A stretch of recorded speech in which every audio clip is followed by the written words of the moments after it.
Hotel Echo Lima Lima Oscar. Good afternoon from your host, your guy himself, the one and only and truly, DLG repping, otherwise short for Delhi London Guna, space, Romeo Echo, Papa Papa Indigo November.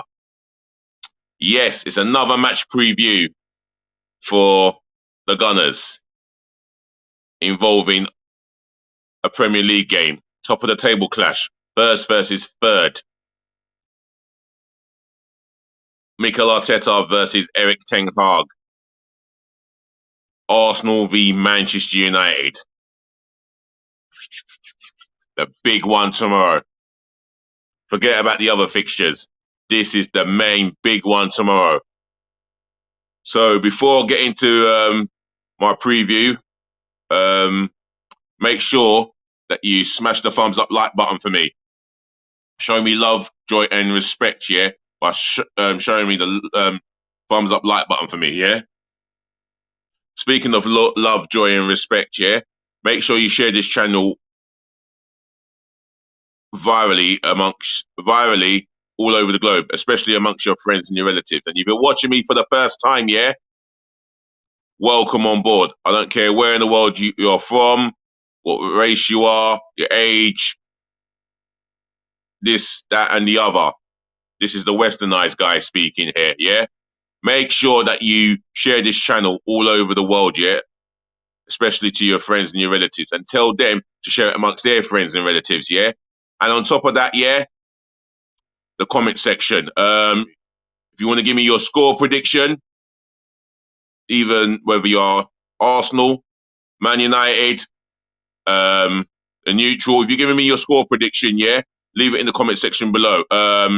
Key battles you want to talk about, prediction of how many corners, prediction of how many yellow cards, prediction on who's going to dominate the ball. Leave it in the comment section below where positive feedback lives for life as far as I'm concerned as DLG repping. Shout out to one viewer who's watching already, yeah? Big up yourself. On top of that, yeah? Make sure you smash the subscribe button for me, left, right, and center, gloriously but passionately, yeah?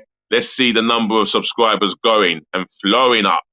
The aim is to get to 1,000 subscribers and beyond, and unlimited beyond. So let's get subscribing. Remember, when you sub, yeah, I'll shout you out with love, joy, and respect, yeah?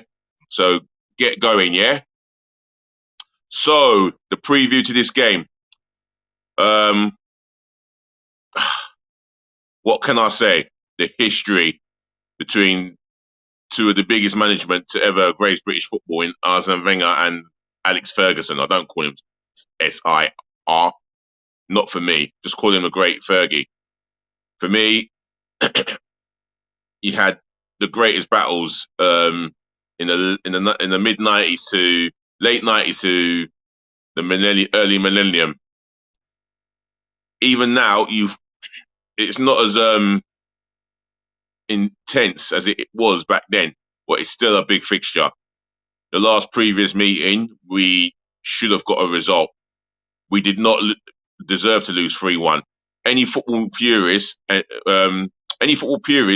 witnessed that game from the first second to the last second of stoppage time knew Arsenal were the better team. Although Man United did start the first 25 odd minutes as the better team. I get that. I get that. But I will say this, Manchester United won the game for the simple fact is our defence gave them a free ride. And Marcus Rashford was never going to miss the opportunities that he had presented in front of him. Yes, Anthony scored in his debut, but the goal that we should have had should have been the opening goal of the game. And that changed the whole complex of the game in the favour of Manchester United, because we've hit them on the counter-attack, and Odegaard, well, he deemed to have failed a Man United player, but it was not even a challenge. Coming together, that's all it was. The player lost control of the ball. Odegaard went in for the challenge as he's entitled to do, and we broke from there. And we scored a legitimate goal, but the donkey in VAR, God knows who that was that day, decided otherwise. Yes, Mr. Reppin, we're going to get our revenge this time around. I pray so. I do pray so, Jay Stings. Jay's Stings. At the end of the day, we should have got a result in that game. We should not have lost. I couldn't understand how the hell we lost that fixture. Other than the defence giving freebies to Marcus Rashford, I just couldn't fathom how on earth we had lost that fixture. And we were so much the better team. We controlled the tempo of the game, created great opportunities, and we still lost. But it is football for you, I suppose. But since that game, we've gone on strong. We've gone on real strong. We're 5 points clear currently at the moment. We were 18 points better off than last season. And we are competing for the title at this present moment of time. What more can you ask for compared to last season? And my man Jay Stings has said it again. Never deserved to lose that game. Thank you, Jay Stings. You know, if you were at the game, you know exactly what you saw. We did not deserve to lose that fixture. It was an injustice. However, I know we can beat Manchester United at the Emirates and at Old Trafford. Bring on Manchester United. We're ready. With or without Casemiro. Yeah. We were celebrating Casemiro's yellow card against Crystal Palace. How many Arsenal fans, percentage-wise, watched that game away to Crystal Palace? I would love a Man United fan to come onto my channel and tell me, percentage-wise, how many Arsenal fans were interested in what Man United were up to against Crystal Palace. At the end of the day, I saw the last quarter of an hour of the game, and Palace were always in that game. Man United did not do enough to finish them off. Plain and simple. And honestly from Jay Stings here, he says both teams much better now. Yeah, we are both much better now. Just that we've been top for the majority of this season so far to date, and we are aiming for another 3 points. We get 3 points now. 50 points on the board. If we are to win tomorrow, that's 50 points on the board, and that's 21 points better off than last season, and we've accumulated 50 points compared to what we had last season. I've said it on the fan cam. Jay Stings, you may have heard me, and a number of my followers may have heard me. I've said it on Arsenal Fan TV that we can accumulate 80 to 85 points, improve our league positioning, then that's enough to seal the top 4. But we're aiming to seal the Premier League title with 20 games left for us to play. You would never have pictured it. All right, Marcus Rashford is the main guy we've got to watch. He got 2 goals at Old Trafford. But I'll tell you what, this time, we would have learnt from that experience. I'm sure Arteta would have drilled it into them. Draw them into a meeting, into that theatre, which I had the privilege to see while watching the documentary. He would have drawn them into that theatre and made sure he drummed it into the defenders, into the team, on how we beat Manchester United. This is a bit of a funny one here. Jay Stings, I didn't know if to back Tottenham to beat City, but they bottled it anyway. Typical. Yeah, exactly. Typical Tottenham. Spursing things up as per usual. Nothing will ever change with that despicable football club. That's what they are, a despicable football club. They will never change. They bottled the game, and that's their cup of tea. At the end of the day, forget about Tottenham, forget about Man City. We concentrate on Manchester United. That is the game. That's what's put out in front of us.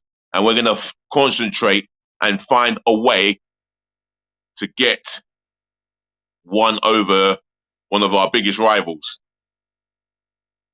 Other than that,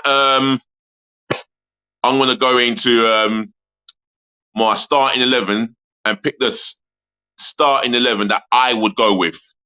And my formation is a 4-3-3. So Jay Stings and anyone else who's watching, yeah, I'm going with a 4-3-3 as per usual. It's the formation that's helped us to be top of the Premier League, helped us to be 8 points clear at one stage until Man City overcame a 2-goal deficit against the scum. So, in goal, Aaron Ramsdale, without a question of a doubt, kept a big clean sheet last weekend. Big performance, big saves, and he is the main man in goal. Arsenal's undisputed number one, and hopefully one day, England's undisputed number one. So that's Aaron Ramsdale in goal. My back four, my right back will be Benjamin White, Mr. Consistent right now. Benny Blanco, the nickname.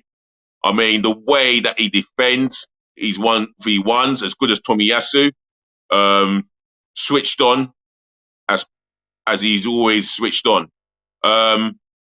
Offensively, the way he supports Saka is absolutely fantastic for me. So Benjamin White definitely starts this game at right back. The defence, William Saliba. The centre half, should I say, William Saliba. He's had, apart from the odd 2 or 3 dodgy games he's had, he has been absolutely a brilliant Rolls Royce of a centre half. Quick, athletic, good in the air, and he reads the game superbly well. And long may that continue.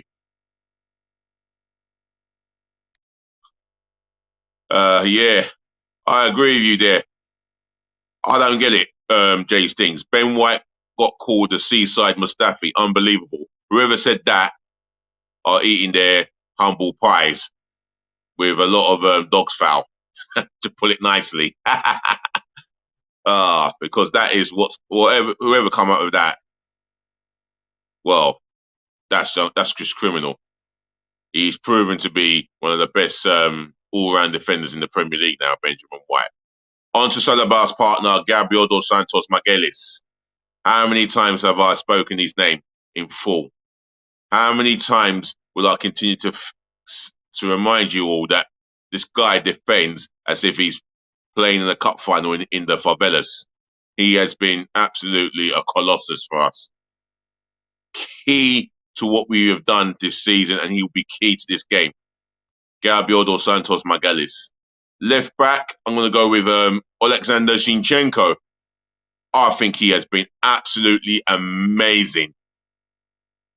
Just completely amazing. He has been, if not the best signing, one of the best signings we've made in the summer.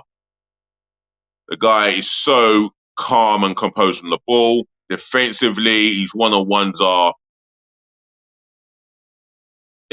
decent enough. He's great in the air, and he does pop forward. He does pop up from an offensive point of view. He does track back, and he does his best to support Martinelli and see if he can make a big difference. And he is a big difference maker for me right now. Zinchenko. Right, the midfield three. The man in the pivot of that midfield, the central defensive midfield role, Thomas Partey. For me, he was completely unlucky not to score possibly the goal of the season. The technique he showed in that moment was breathtaking. Absolutely scintillating and breathtaking for me. Controlled the midfield all throughout that game. He started the first couple of minutes of that game. He started a bit iffy and nervous, but as the game grew, he got control of that midfield and control of the battles against Højbjerg and Sarr. He stood out head and shoulders above them too. So for me, Thomas Partey starts. The other guys, right, Granit Xhaka on the left-hand side to him, a different player. He has changed a lot. his whole mentality, his whole approach, different midfield player. And for me, he will be key in supporting Partey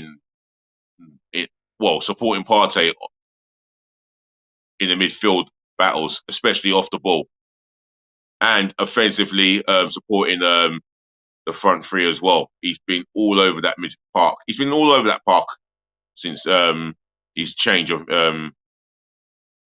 role, where he's playing further forward than the defensive midfielder. He's like a number 8 now. The other guy, the number 10, Martin Odegaard, our captain, fantastic. What a captain! What a footballer! A footballing talent, should I say? He has he's got the game at the scruff of the neck like he did against Tottenham, and well, they couldn't handle his movement. He found space intelligently. If you look at the 2 shots he had, 2 on target, 1 in the back of the net. And for me, he is playing the best football he has been blessed to play since signing for the Arsenal. So that's Odegaard in the midfield, my midfield 3 sorted. Right, the front 3 sorts itself out for me. Right wing forward, Bukayo Saka. For me, if not the best performing Arsenal player this season, one of the best performers for Arsenal. But for me, he is still a problem. And the fact that he is that good, he gets marks by 2, 3. At times, even at times without exaggerating, 4 players are on him, and he can still produce a moment of brilliance, whether he goes past 1 or 2, or he's found a very intelligent pass to a red and white shirt or an away shirt. It don't matter, because he's that gifted. And for me, Bukayo Saka will start. Gabriel Martinelli. I did think about Trossard debut, but I'm going to go with Gabriel Martinelli in this game. I feel that the Tottenham game maybe didn't play great, but he weren't too bad. But for me, he's got an opportunity to take this fixture at the scruff of the neck. And his battle with Aaron Wan-Bissaka, if it was to happen, will be extremely interesting. I think that will be worth a watch. If Wan-Bissaka's got another man to help him tame Gabriel Martinelli, then you know Wan-Bissaka can't do it on his own. Not with Gabriel Martinelli. So for me, Gabriel Martinelli starts left wing forward. In the centre, Eddie Nketiah. The Eddie Nketiah of last season's fixture against Man United, you can see that he was not physically built for the fixture, but he does work hard. You can see that he's physically toned up. He's chasing every ball. No matter what defender he's up against, he's prepared to run to the cause. And if he gets opportunities, he just needs to bury them. He had 2 glorious opportunities against Tottenham. Another day, he gets 2 goals. Simple as. And for me, if he gets another 2 opportunities tomorrow, he's just got to bury at least 1 out of the 2. But I still stick with Eddie Nketiah. So starting 11 done. Let's get into my 9 substitutions. First one, Matt Turner. Well, he had a solid game against Oxford. Apart from that, he made a good save. Otherwise, he's always going to be playing second fiddle to Arsenal's number 1 goalkeeper, Aaron Ramsdale. So I'm going to have Matt Turner on the bench. Substitute number 2, Takahiro Tomiyasu. I mean, it's due to the form of Benjamin White. We can have him on the bench. I mean, he's a good option to bring on in terms of the defence. He can play anywhere along the back 4, so not a problem with me, and not a problem for him. Substitute number 3, Kieran Tierney. I thought about starting him in this game, but I feel Zinchenko will get the nod, and I've gone with Zinchenko because of his splendid form at left back in that position. Tierney, he'll be pushing Zinchenko all the way. And equally, he is as good on the ball, maybe quicker than Zinchenko, but maybe not so much as good on the ball as Zinchenko. So I'm going to have Tierney on the bench here. Substitute number 4, Rob Holding. Vastly experienced, older Arsenal player and centre half. For me, it's key to have the experience around you when you're going to need them, because you never know when you're going to need Rob Holding to come on and do a professional job, and that's what having him on the bench is all about. Substitute number 5, if he's fit, Mohamed Elneny. I mean, guys, if you agree with my substitutions, the starting 11, let me know in the comment section below. Yeah, Jay Stings is Jay Stings has spoken. Any one of you that want to speak, leave it in the comment section below. But for me, I would say Mohamed Elneny will make the bench for me in that way. Substitute number 6, Fabio Vieira. He is an attacking option. All right, he's not the most physical of players. I get that, but he is an attacking option. And for me, he has a great left foot, an eye for a pass, and that's a good substitute to bring on. Emil Smith-Rowe, substitute number 7. For the simple fact is he's coming back from injury, but make no mistake about his talent. He is a huge talent, and he's got potential to be a brilliant player for Arsenal in years to come. Substitute number 8. Substitute number 8. The new boy. He goes by the name of Leandro Trossard. I'm going to have him on the bench. I think he's the only one that I can think of that will play a big part in the game against Manchester United on Sunday. Hopefully Arteta doesn't do a Wenger and bring him on with 15 minutes to go. We don't want that. Bring him on to change the game. And for me, that's the guy that I would trust to come on from the bench. Big game player. He's proved it against Man City away, Chelsea at home, scored a hat-trick away to Liverpool, and could have won the game for Brighton, but he ended up drawing the game. Well, Brighton ended up drawing the game, should I say.